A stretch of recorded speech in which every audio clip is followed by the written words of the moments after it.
Hi అండి, అందరికీ నమస్కారం అండి. ఈరోజు పప్పు చేయబోతున్నానండి. చింత చిగురు కొయ్య తోటకూర పప్పు చేయబోతున్నానండి. చాలా టేస్టీగా బాగుంటుందండి. ఎలా చూసుకోండి, గిన్నె పెట్టుకొని నీళ్లు పెట్టుకున్నానండి. తెల్లినాయి. నేను ఒక అరగంట ముందు కందిపప్పు నానబెట్టుకున్నానండి. ఒక అరగంట ముందు కడిగి బాగా కందిపప్పు నానబెట్టుకున్నా. ఈ పప్పు సగం ఉడికితే సరిపోతుందండి. మనం అన్ని పెట్టుకుంటే అయితే చూపిస్తాను. సగం ఉడికినాక చూపిస్తానండి. ఇదిగోండి, పప్పు ఇలా ఉడికితే సరిపోతుందండి. మనం నానబెట్టుకోవడం వల్ల తొందరగా పప్పు ఉడుకుతుంది. 2 భాగాలు ఉడికితే సరిపోతుందండి. 3 భాగాలు ఉడకబెట్టకుండా 2 భాగాలు ఉడకబెట్టిన తర్వాత ఇదిగోండి తోటకూర, నేను కొయ్య తోటకూర తీసుకున్నానండి. 2 కట్టలు తీసుకొని బాగా ఒలిచి పెట్టుకున్నానండి. ఆ ఒలవటం కూడా అండి నేను తలల వరకే తీసానండి. కాడ ఏమీ వేయలేదండి. ఒట్టి కాడలు లేవు చూడండి, ఒట్టి తలల వరకే చుంచి పెట్టుకున్నా. నేను అదేం చేస్తానంటే ఫ్రై చేసుకుంటానండి. ఆ కాడలన్నీ ఫ్రై చేసుకుంటా ఇలా ఒలిచి పెట్టుకుంటాను. అంత తలల వరకు తీసి పెడతానండి. ఇది పప్పుకి బాగా రుచి వస్తుందండి. కాడలు ఫ్రై చేసి పెట్టుకుంటానండి. ఇదిగో ఇలా పెట్టేసుకొని 2 కట్టలు తీసుకున్నానండి. 2 కట్టల తలల వరకు చుంచాను కాబట్టి 1 కట్టమైన వచ్చిందండి ఆకుకూర. 1 కట్ట ఆకుకూర పెట్టేశాను. ఇదిగోండి ఉల్లిపాయ. చిన్నప్పుడు మా అమ్మ చేసేదండి. ఉల్లిపాయని పగలగొట్టి తీస్తుందండి. నేను పచ్చడి పండుతో నలగొట్టి పై తోలు తీసి పెట్టేశానండి. ఇలా పప్పు రుచి వచ్చిద్దని చెప్పిద్దండి అమ్మ. అలా బాగా చేస్తుంది, మా అమ్మగారు బాగా చేస్తారు. ఇదిగోండి ఇలా చేశాను.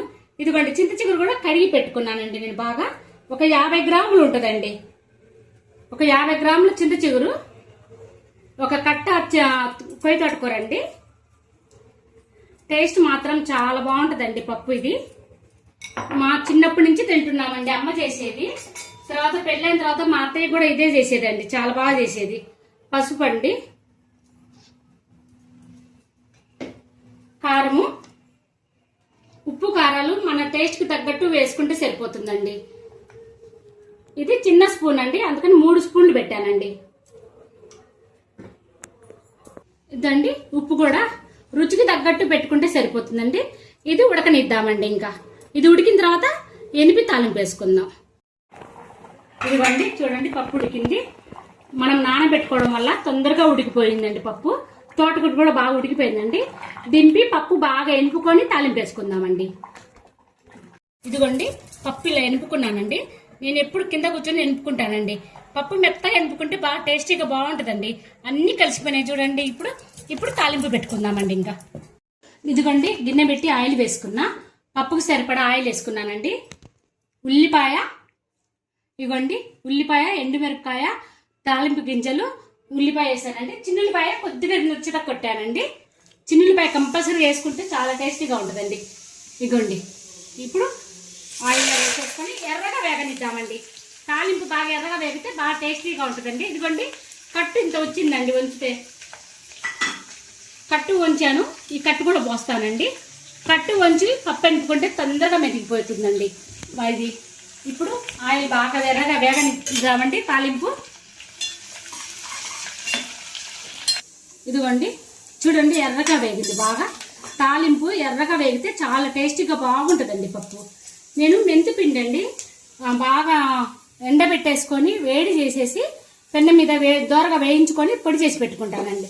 ఇది అన్ని కూరలలో వాడతానండి. మెంతి పిండి 1 చిన్న స్పూన్ వేసేసానండి మెంతి పిండి. ఇప్పుడు పప్పు పోద్దామండి.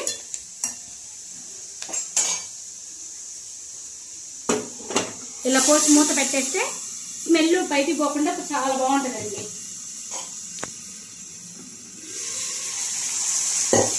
ఇప్పుడు ఇదిగోండి మిగిలిన కట్టు పోసేస్తున్నానండి.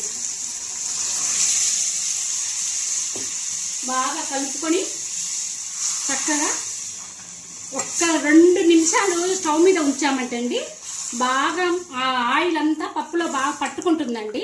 పప్పు టేస్ట్ బాగుంటుందండి. మనం వేసిన మెంతి పిండి ఈ ఆయిల్కి ఇది పప్పుకి బాగా నీట్గా పట్టేస్తుందండి. స్మెల్ చాలా బాగుంటుందండి.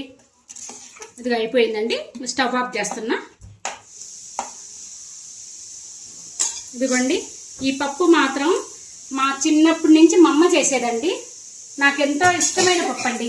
మా వారు కూడా చాలా ఇష్టంగా తింటారు. మా ఇంట్లో అందరు ఇష్టంగా తినే పప్పు అండి ఇది. ఇదిగోండి చాలా ఈజీగానే అయిపోతుందండి. కందిపప్పు నానబెట్టుకున్నామంటే 1 గంట లోపు అయిపోతుందండి. చింత చిగురు కొయ్య తోటకూర పప్పు అండి. నచ్చితే ఒకసారి ట్రై చేయండి. ట్రై చేసి నచ్చితే మాత్రం లైక్ చేయండి.